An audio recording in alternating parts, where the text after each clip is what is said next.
Good morning, welcome to Planet Mojo. Today, I'm going to be weeding the rest of the gardens. I'm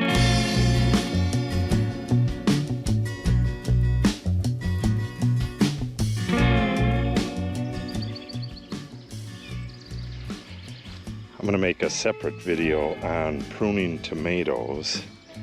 I believe I messed that one up already. I think I took the top off of that one by mistake. I did the same with the cucumber over there, so it's not alone. But these other ones need pruning as well as the peppers. So I'll do a video a bit later on pruning tomatoes and peppers. But the task for today, I got to get this sprayed. I'm going to spray glyphosate on all this grass right in here. That's how much I pruned out yesterday. I got the mulch in, as much mulch as I had, but there's no way on earth I can't even pull that turf grass out. So I got to spray glyphosate and that area right there as well. It's just a mass of stuff. So I'm going to get in here, spray glyphosate, weed right up to the plants in the back of the garden, and do the last touch-up weeding along the front and spray glyphosate along there as well, and do it back by the barn. And well, let me show you. On these zinnias, I just got a bit of grass here and there. I can tiptoe in here and have Natalie lay on top of the tank there and get the stuff along the edge, or I can do that myself. And then I'll hand pull the weeds along the edge, get whatever I can. Then that'll be it for this garden. The plants will be big enough to shade this other stuff out. There'll be the occasional weed here and there, but this will be good to go. And then the last I got to do is back by the barn there. I also got to take that ladder out from putting the window in. Yeah, the area looks really nice. And once I'm done weeding, I think that'll probably be it for the year, except for the occasional, as you walk by, pull a couple weeds. The plants should be big enough to fend for themselves pretty soon. I kind of like the natural look later on in the year, but if you don't keep getting the weeds out early, the weeds just take over. I would rather have groups of flowers and stuff with the occasional weed rather than a bunch of weeds with flowers sticking out of them. Okay, let's get to spraying. I've been weeding for a while and spraying, and I forgot to record. I wanted to show you these hollyhocks. See, these are nowhere near as big as the ones behind the barn. They're pretty big, at least some of them. Some of them are on the small side. Got a little breeze coming up. Okay, so I sprayed glyphosate. This glyphosate has blue dye in it. The blue dye fades away to nothing. It goes away in a day or two. It depends on how much dye you have in it. And that's just so you can see where you're spraying, which comes in real handy if you're redefining the edge of a border there, which I have to do quite a bit along the edge here and up by the grapes up there. So this was just a total mess of weeds right in here. Got it all sprayed. I hand weeded in the garden and sprayed around the edges, sprayed into the road right there, and then I had to stop because I have to hand weed on both sides of the bridge there. I have purple love grass there. And then I went along this side. I got to come back and hand weed along the back side of the garden and then spray that inside aisle. And currently I'm hand weeding on the roadside of that purple love grass that I planted right next to the side oats grandma. So, and my tank's over there as well. So I'm going to hand weed in between the plantings and onto the road a little bit and then spray the road. You can see where the sticks are. That's the purple love grass. So I just have to get in between them and get out this other grass, which goes pretty quick. And then this is already for the most part weeded, but I do have to spray the stuff that's in the road This is all the annual wildflowers that I just planted, and it's on that side too. So once I'm done with this area, I gotta spray the road and then pretty much do my last walk up the middle. The middle was not planted, but seeds washed down into it, so there is annual wildflowers growing down in the bottom there. I can step on them a certain amount of times, and then after that it'll kill them. So after today, that's going to be pretty much it for the weeding inside here.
got everything sprayed all the way up and down and on the bridge, and I have both sides of the ditch thoroughly weeded. This side on the inside is completely done, so I need to weed the inside of this and get some mulch on it, and then weed both sides of the ditch here. Then I have some other stuff, and I think I'll do that tonight, but I'm going to try to get this and this done before lunch. Not sure if I'll be able to do it. It's getting really, really hot. So I'm going to go grab a drink and then get back at it.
I finished up the back row. I only used a little bit of mulch. I'm going to save the mulch and get this all mulched in first, and then use whatever's left along here. The women are spraying the horses for flies. The flies really like this hot and humid weather. So what I have left before lunch is the inside and outside of the ditch. I don't think there's a whole lot to do here, because at least up there I've been weeding here and there as I walk by, but who knows? This is kind of a mess right here. All right, let's get this done.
Okay, that's gonna wrap it up. I got this stuff pruned out of the way as well, so it's not hanging over in front of these plants. A little bit later on, I'm going to add some mulch to the front once it cools down a bit, and I'll use up the rest of the mulch. I think I got like 6 bags in the minivan. The garden itself is looking pretty good. It's going to be bursting with flowers pretty soon. And like I said before, the annuals are way behind this year because of COVID. They didn't ship them until a month later than they should have been planted. They should be about the same height as all the other flowers right now, but it is what it is. And the grasses that I planted are all small too. So next year this will be getting closer to what the final form will be. And then the year after that it should be just about done, and then I'll just touch up here and there. So like I said, tonight I'm going to add some mulch in there and along here until I'm out of mulch. And then I'm going to weed this garden right here. This is the Purple Love Garden, which is all grass right now. I don't know, maybe half of it is Purple Love grass. The rest is just weed grasses. Then I'm going to weed the zinnias and behind the barn, and that should do it. The next task is to clean this whole area, get it all nice and spotless. Then I got to kill all the weeds on the rock road and get that trimmed. Then I'm going to finish up the addition. So a lot of work to do. So if you want to see all that stuff, make sure you subscribe and click on the update icon. If you have any questions or comments, make sure you put them in the comment section below. And if you share the video and or give it a like, it helps the channel out greatly. Thanks for watching and have a great day.